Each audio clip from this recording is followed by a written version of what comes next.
Hey everybody, welcome back to my channel, Christian Mechanic. I got another little pickup for you. Actually, I've had these for a while. These are this is a gear puller. I'm trying to show you guys here. This is made by Proto. As you can see there, it's kind of hard to see. It's laser etched on the side here. The part number for this is J4034, and these are U.S. made with global parts. So I mean, it's probably assembled in the USA, and then some of these parts are probably outsourced to other countries. Now this is a 2-ton 3-jaw puller, 4-inch. Says it's a 4-inch puller, but I'm not. That's what they call it anyway. These jaws are reversible, so as you can see here, if you want to grab, like say you're working on a pulley, you can grab it on the outside with that, or if you want to go internally, you can just take these screws out and flip it around, and then these things can be used on the inside the pull. And then also on the other sides, this side here, as you can see, this is a wider, and it's also a little bit thinner here, so you can get behind things that are awfully closer here, but these are wider. You go to this side here, it's a whole lot thinner. It's a thinner one here, and it's a little bit thicker down here at the bottom. So I mean, this might be good if you got something that's really stuck and it's on there really tight. You might want to switch it to this side here because it's just a little bit more beef at the bottom here. As far as, you know, this one here, it's a little bit thinner here at the bottom. You don't want to take the chance of bending it or breaking it. I've had Harbor Freight ones that have broken. You know, this is usually where they break. They usually break off here, or they bust off at the very tips when they do break. So this is a 3/8 size screw here. It's 3/8, and it's a 3/8 24. So these are fine threads. So you got to be real careful when you're moving these around and when you're storing them. You don't want to damage or bang up the threads, because then it's makes it hard to use. I've had to take one that I'd gotten. It was a used one. The threads were messed up. We had to chase the threads just to be able to move it because it was so tight. And usually these bolts are hardened too, so that's another good thing about it. Now the jaw reach, it reaches about 3.5 inches in, and like I said, it does have 3 jaw, but it does have the ability to be a 2-jaw puller. You just take off one of these arms and then take the other arm and move it over to here. But when you do that, this thing will want to kick usually up or down, so you got to try and hold it straight, hold it level while you're cranking on it, because it'll just it could torque on you, and yeah, that's when you start having issues. It says the screw length is about 4 3/4 inches long, so it's about 5 inches long.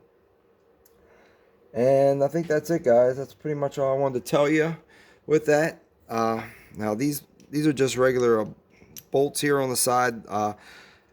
These don't have any lock washers or anything like that, and I like to take and put lock washers on mine with a little bit longer bolt. That way, because these from vibrating can vibrate off and fall off, and then you will lose them. So that's something I like to do with some of my pullers, is take the screws out and put a little bit longer screw and just stick a lock washer down there and just tighten it down by hand. That way you can still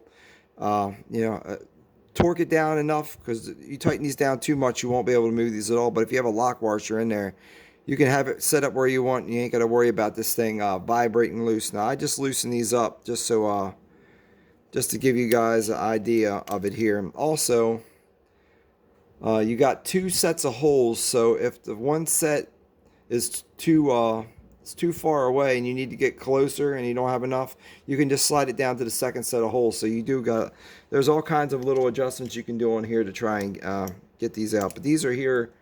I use a 7/16 wrench to loosen these up, and then also for this side here, it's half inch drive, and you can use a regular wrench, adjustable gear wrench. I like to use impacts with it, but like feathering the trigger.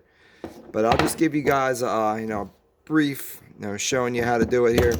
Now I shoved an adapter inside here just to say that this is like a shaft that you're trying to get this. We'll pretend this socket is the pulley, and you just want to get it out. So really, you just want to put your center piece in there. Now this piece here has a point on it, and that helps keep it center. Usually you'd like to have in the center mark of the shaft or whatever it is, you can usually like to have a notch, or you can strike it with a center punch, just so it'll help this thing stay on center and not wanting to walk or slide all over the place on you. So you want to do that, and you want to wrap the jaws around the pulley like this, all three corners, and then you just, like I said, you just want to crank on this. Like I said, you want to keep it in the center and just crank on this, and this will push it right out, just like that. And like I said, that's how they work. They pop it off the shaft. I don't have any gears at home to actually show you, so yeah, but that's basically what it does. It just, if your shaft's locked on there, it'll just push. It'll pull the gear off the shaft, pushing against this and pulling on this, and it'll pop it off on you or for you. But you can get these off Amazon, eBay. I think even has them too. These small ones here. These are around $65, $50, $60 for the small set here like this. Like I said, they work great. Trying to think where you would use them at home. Lawnmower pulleys, things on your lawnmower, things on the engine of the car. There's different pulleys and stuff like that. But they do come in handy for things. I mean, you got a stuck pulley or something round that's stuck on a shaft. These do come in handy instead of trying to beat on it, deform it, and possibly end up breaking something else. It's good to have a nice set of pullers to do the job. But anyway, guys, I just wanted to say thank you for checking my video out, and just hope everyone's having a blessed day. God bless you guys, and just stay safe. Thank you for checking my video out.